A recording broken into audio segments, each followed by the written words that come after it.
Everybody be cool. You be cool.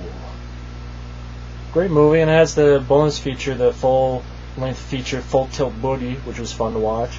But yeah, it's a fun movie. Waxwork and Waxwork 2. I love both these movies.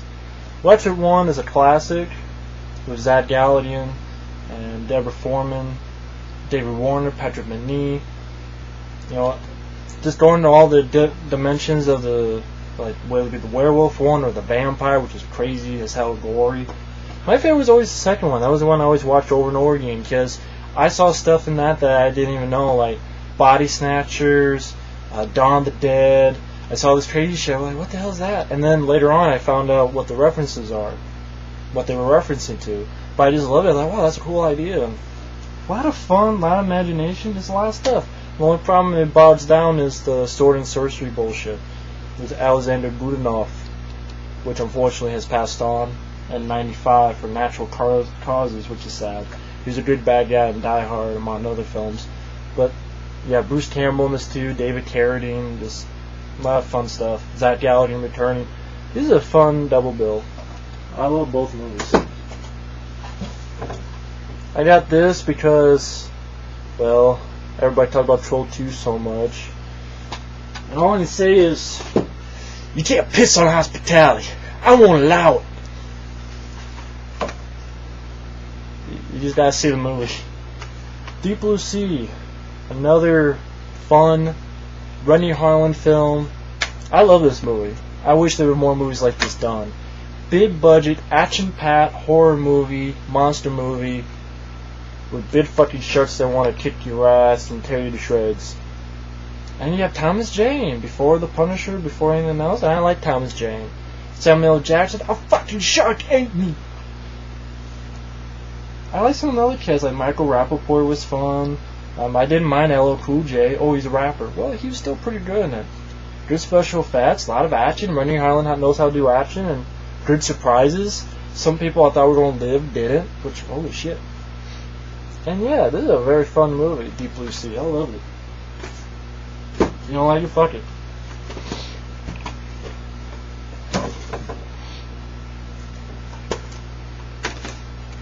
Now just getting some stuff. Some shit falling. God damn. Fuck you. God damn. Fuck, let's go with this first. Revenge of the Nerds, the Atomic Wedgie Collection. All 4 Revenge of the Nerds films. First one is features, including a commentary, a documentary, the fucking pilot for the TV show, which, weirdly enough, the pilot on the TV show, one of the nerds is Robbie Rist. People are like, wait, that name sounds familiar. A, he was Cousin Oliver in the Brady Bunch, and for me, I give a shit because B, he was the voice of Michelangelo in the live-action Ninja Turtle movies. The live-action ones, which in my opinion, well, they're actually my personal favorite version, because they're live-action, but that was, to me, the best voice of Michelangelo, and holy shit, it's like, that's what the guy looks like? I didn't watch the Brady Bunch, I just heard about it. Fuck Brady Bunch. If you like Brady Bunch, that's cool. I just heard I've saw whatever. But yeah, Revenge of the Nerds 2, and then the TV movies 3 and 4, which they're horrible, but it's, you know, you complete the collection, so fuck it. But yeah, they're pretty bad. But they're made for TV, so you can't. Oh, they're bad. Can't change my mind on that. Fucking piece of shit. I have this because it was given to me for free. Dreamcatcher. This movie sucks dick. I know some people like it, but this movie sucks. Now, maybe I'll watch it again because, you know, good cast, Thomas Jane, Morgan Freeman, Jason Lee, Tom Sizemore. But this film is a clusterfuck. It starts off promisingly. Promisingly. Holy shit! I can't talk. Promisingly. But it sucks. All of a sudden Jason Lee's dead. And all of a sudden, Thomas Jane's talking on a fucking phone, but it's actually his gun. eels come out of people's assholes. What the fuck? It's in the story. I don't give a fuck. Then don't make the fucking movie. I mean, you make it out to be some good flick, and then I don't know, fucking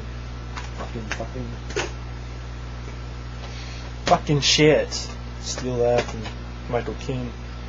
Deep Rising, in my personal favorite top 100 horror films. This is a fun movie. To me, this is the best movie Steven Sommers has directed, and honestly, it's probably the best film he ever did. Because it's rated R. Treat Williams stars in it, which is a shame he didn't get too many starring roles in films like these. Lots of rousing action sequences. Great. I love monster movies, especially when they take place in one concentrated place. Here it's on a cruise liner. And it's a fun ride. End of Days. I love this movie because I saw this when I was a kid. It was one of the only... Well, not really a kid. I guess I would have been 16, 15, 16 years old. Yeah, about 15 years old. And it's one of the only Arnold films I got to see in theaters. So this is a little place in my heart. I know it doesn't make sense. Why is the devil pissing to use as gasoline? What the fuck? How come he doesn't kill Arnold? You know, he can blow up, he can kiss a woman, walk out of a place and it blows up, but yet, he can't make any building Arnold's in just blow up. I don't know why. But it's Arnold versus Satan. And there's two people I didn't believe that kicked Satan's ass. Stallone and Arnold. And Arnold kicked Satan's ass.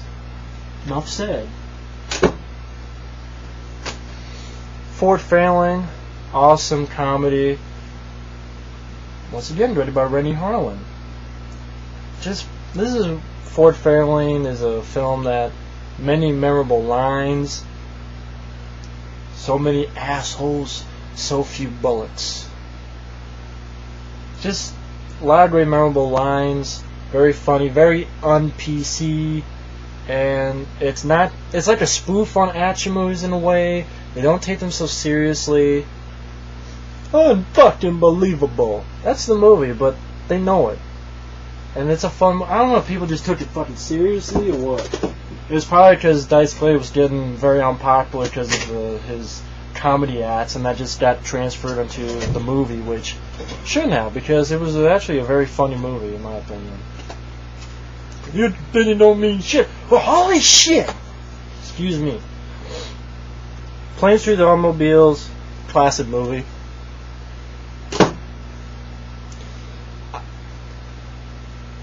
How do you put it? I don't appreciate the way your company left me in the middle of fucking nowhere with fucking keys to a fucking car that isn't fucking there. I have to walk through a fucking runway just for you to stare in my fucking face. I want a fucking car right fucking now. That scene makes me laugh my ass off, and I know I fucked it up. I love that movie. Stephen King's Graveyard Shift. I bought this at a Blockbuster that back in Texas, and it was a used movie, and obviously they don't have the case. But, I mean, they don't have the cover, but I love Graveyard Shift. This is one of those early monster movies I saw when I was a kid. This is before I noticed all the cliches, everything else, but I love this movie. I love Graveyard Shift. Love it. Hills of Ice 2, unrated. Kind of funny. Definitely not as good. Half-assed. But it's like a really bad slasher movie, but yet it's kind of fun. I don't know how else to explain it. I don't know. I'm kind of hard on it. Actually, I kind of like it. I was kind of going to be hard because everybody hates it, but I kind of like it, actually. Assuming. Mimic. Really good flick. A Guillermo del Toro flick not many people talk about. Really solid movie. I can't find much wrong with it. Mimic. It's a film that doesn't get talked about too much anymore, and Yeah, this is a really good flick. Fuck the sequels, but this is a really good flick. Watchers 1 and 2, Electric Boogaloo, kicks ass. Corey Haim, may rest in peace. Sad what happened. But I've always loved Watchers. I'm sorry, I always did. I was, once again, one of those monster movies, horror movies I saw as a kid. Some people grew up with monster movies like Dracula, Frankenstein. I grew up with these type of monster movies. Waxworks 1 and 2, Graveyard Shift, Watchers 1 and 2. I grew up with those. Maximum Overdrive. And Watchers 2 was my favorite because I loved Mark Singer was great in that. I love these movies.